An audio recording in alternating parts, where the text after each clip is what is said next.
Over deliver. I should do some very suspenseful music right here. Nice. Over deliver. Give them more than what they're paying for. I like to do this in a number of ways. Number one, it's a super high quality product, much higher quality than what they would buy elsewhere. Okay, even for the same money. Not to mention the fact that you can charge a premium for really, really good stuff. But even if I charge the same, I make sure that my product over delivers. If I launch a product and I do not get people sending me an email complimenting, I think I failed. And I mean that. That's my business, is that whenever I launch a product, I want people unsolicited to email me back and say, hey, that was the best money I ever spent. Give freebies and unadvertised bonuses. Let me tell you, most people, they go out and they buy some junky stuff and they say that that is a bonus that they're going to throw in. And you know it. It's no good. Okay? You and I, we're going to be honest. We're marketers. Okay? We know that most of the bonuses out there are not very valuable. Give them something that is for real. Also, give them stuff that you didn't even put on the sales page, and not stuff that's just an affiliate link so that you can make a little bit of extra money. Stuff that really is good quality, some that you've got in the back burner. Let me tell you about a physical course I bought one time that illustrated this point perfectly. I bought this course, and it was about $3,500. Okay, I'm not going to tell you what specific niche it was, but it was internet marketing related. $3,500. Physical course. They went ahead and next day aired it to me. The same day. So I got it the next day. Impression number one. Fantastic. Open the box up. It comes in this really nice big box, right? Open it up. And it's stacked like in the order you should go through it. But right on top is a handwritten note and a brand new, still in the package thumb drive that wasn't ever even mentioned that they're going to give me. Okay, it was like a $40 thumb drive. And I was like, well, that's kind of neat.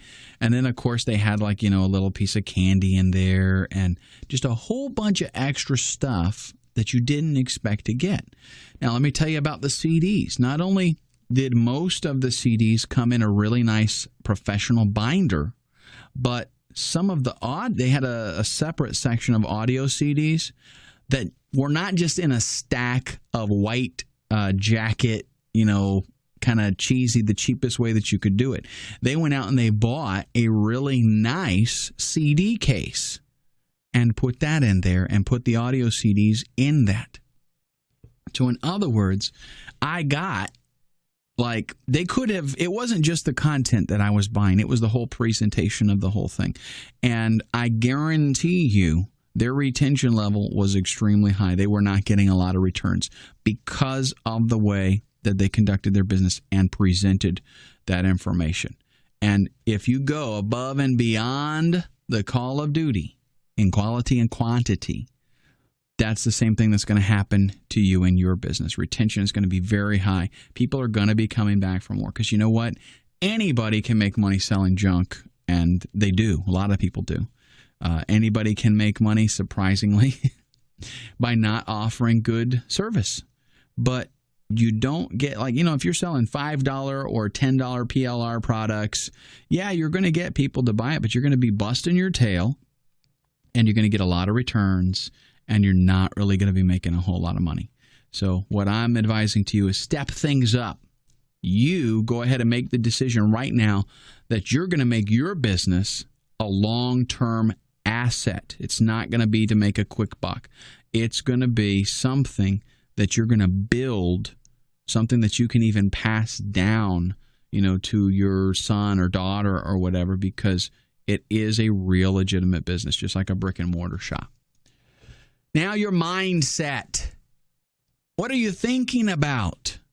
Ask yourself the question, how do I think of myself? What do I think of myself? Do I think of myself as a successful person? You know what? You want to be a successful person? Just think of yourself as a successful person. You can do this. The fact is, it's not really a secret, especially now since I have divulged all of these tried and true lessons of time. It's not that you have to be something spectacular as far as you have to be extremely intelligent. You have to have extremely knowledgeable skills and a little bit of luck and all of this. That's not it.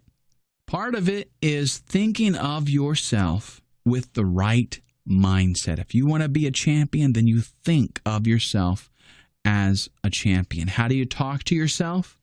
You talk to yourself in positive ways. Do you talk to yourself like you're a winner? Because if you don't, you're not going to be a winner. And if you do, then that's going to be one of the factors that's going to turn you into what you want to be. The fact is, people fail, but systems work. So part of your mindset is that you're going to implement systems. That way, you don't have to worry about the fact that people fail. People do fail. You will fail. You'll not meet all of your objectives. You'll not meet all of your goals in a timely fashion. You'll hire people to outsource and they will fail. But if you can create a system and know, you put a lot of confidence in that system, you're depending on the system. You're going to create a task list and you're going to knock out each one of those automatically, just going through one after the other. And overcoming those. See, this is the whole people fail and systems work thing. If I have a set of things that I need to get done, if I don't create a task list, my mind is going to be like overwhelmed because I can't take it. And if I look at it and I think like all of these things that I have to do, my mind won't be able to take it and I will fail. But if I have a system where I am going to divide. I'm going to say, okay, this is the number of things that I can get accomplished in a day. And these are the things I'm going to do. So I write myself a list and I'm not just, preaching to you. I'm telling you what I do. I write myself a list of things that I need to do. And every day it's actually in Outlook. I don't write it down on a piece of paper, but it's in Outlook. I say, these are the things that I need to accomplish this week. And then I break those down. These are the things that I need to accomplish today. And I set myself up. You don't set yourself up for failure, okay? Set yourself up for success. You know how much you can get done. You're going to learn very quickly if you start running your own business how much you can actually do. So you give yourself enough tasks to keep you busy and what you feel like getting done that day. And then you limit it to that. Say, okay, that's it. This is what I'm going to do.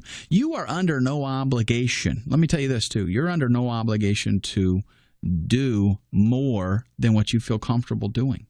Whether it is somebody calling you up and saying, hey, I need you to do this for me or, whatever, you're under no obligation to do it. You put on your list what you think you can handle, and that's what you're going to do. And then at the end of the day, guess what?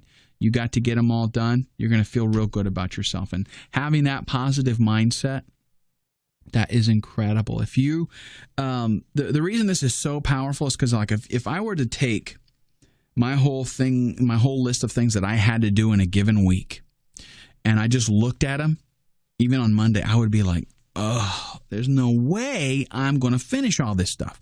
There's no way I'm going to get it done. And then what's going to happen is at the end of the week, I'm not going to have it all done because I didn't do it in an organized fashion. And then the next week, it's going to build up even more because I've got so much more stuff and I'm running behind. So if you do this, though, if you approach it from a day-to-day basis, this is what you can write down, this is what I would like to get done by the end of the month. Fantastic. Maybe I have a goal in mind. But specific tasks, I'm going to write down, this is what I can handle today. And when you conquer those, then you're going to be like, yes, you're going to be hyped up, ready to go for the next day. Plus, you have learned a little bit more about what you can handle in a day. And if you want, you can add some more stuff. Or maybe it was too much, you couldn't do it, so you take some stuff away. But the point is, Set yourself an attainable goal every day, what you're going to get accomplished. And when you reach that goal, it's going to have a positive influence on your whole mind frame. And that's going to give you, more energy to conquer the next thing that you need to do. Also, try to automate anything possible. It is even worth the effort. And I can tell you this from experience, sometimes there are things that really, truly do take effort to automate, to get the whole system set up. But spending that time on automating whatever that is totally worth it. Like, say something would take you 10 minutes a day to do, just normal, you doing it manually, right? Say it would take you an hour to implement a system to automate it. Guess what? In like a week's time, a lot of people, what they'll do is they'll say, okay, this takes me 10 minutes to do. I know it would take me at least an hour to automate this, so I'm just going to go ahead and do it now because it just takes me 10 minutes. Well, they do that every single day. 1 week would go by and you would just about be there with the, just sitting down and automating it. Now think about this. 4 weeks, a whole month. Do you want to waste all that time for a whole month? And then you've got a whole year. Yeah, it's sapping 10 minutes. It's just 10 minutes, but it's sapping 10 minutes out of every single day for a whole year. When all you could do is sit down for an hour, do what you need to do to automate that thing, and then just guess what you just freed up? The whole 10 minutes a day for a whole year. So sit down and automate anything that you possibly can. How do you measure success? Here is what we're going to kind of get away from the whole I want to make a whole bunch of money every single month idea. This is not all about money. Okay, that's not the goal, is being filthy stinking rich and putting a whole bunch of money in the bank. There's this analogy that I totally love.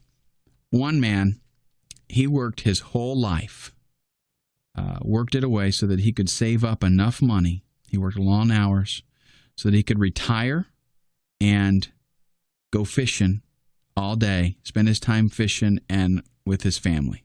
Okay, he got to do that the last 10 years of his life because he worked really hard and saved, and then the last 10 years of his life he did that. Another man, he spent his whole life fishing and spending time with his family. He didn't retire. He didn't die with a whole bunch of money in the bank, but he got to spend, all that time, 50 years, whatever, doing what he loved doing. The fact is, you're not going to take it with you, okay? You're going to die someday, and you're not going to take it with you. So you have to get in your mind, what is it that you really, really, really want? Is it more time, more traveling, more ability to do things like hobbies that you couldn't afford to do, spend time with more people? Granted, you are going to have money, and I'm totally not discounting that at all. But what I don't want you to do is measure your success strictly by the amount of money that you make. If you make $300,000 a year and you're totally stressed during the whole time and you're working 80 hours a week, to me, that's not worth it. I would rather make $150,000 a year and not have the stress and have a lot more time. That's just me. Maybe your priorities are different, but that's the way I am. So don't lose focus. You are going to need money. My father-in-law, he has a great saying about money. He says money can't buy happiness, but it sure can make your miseries a lot easier to deal with. And there is a little bit of truth to that, but it's definitely not everything. As an example, though, you want to, think of something that you really, really want in your life, something you really want to do, something you really want to achieve, and do it.